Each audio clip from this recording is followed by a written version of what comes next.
So as you know, a joint memorial, we refer to those as letters to Santa because what we're doing is just making a request of the federal government expressing the will of this body for the federal government to take action. So joint memorials don't actually even go to the governor for signature. They are an expression of this body directly to Congress and the president. And this one has to do with de-risking. And you might ask, what is de-risking? Well, it's a strategy that banks use to, rather than manage risk, they eliminate risk by closing bank accounts.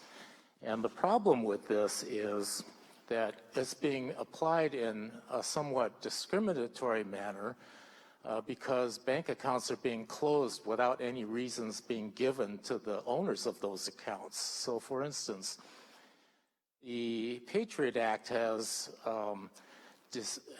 declared some controversy over some Muslim countries. And as you know, the 11th District has a large Muslim immigrant base.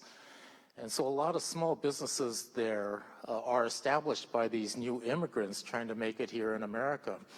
But as a lot of immigrants do, they send money back home to their home countries, to their families, to help them survive under harsh conditions over there, which they were escaping from. So you have to have a bank account to be able to do business.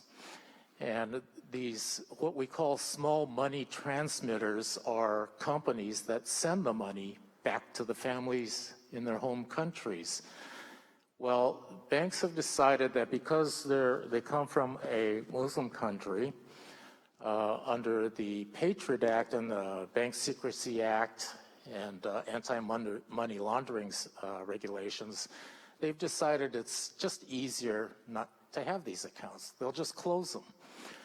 So what we have is a situation where money launderers lose their bank accounts, yet they're really given no reason why their accounts have been closed. It's just because they're associated with a Muslim country.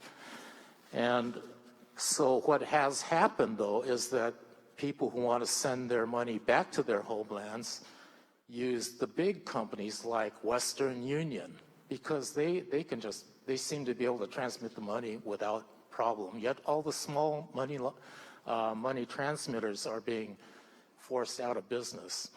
That's just one consequence. Another consequence is because banks don't have to offer reasons. Some of you may know the Council of American Islamic Relations, or CARE as we know them. They've had their bank account closed. The Abu Bakr Mosque in my district, which is a regional center of worship for the Muslim community, had their account closed. Halal grocery stores have had their accounts closed. Halal is similar to kosher, except it's within the Muslim community. So without bank accounts and without any reasons even necessarily needing to have been given on why these accounts are closed, that's what this joint memorial is asking Congress to do. And Congress did take some steps in their Defense Authorization Act that they passed last fall. So that took some of the pressure off, but they still have ways to go. And so we are making this formal request to fix this problem so that there is a reasonable avenue for our local communities to do business here. And I appreciate your support. Thank you very much.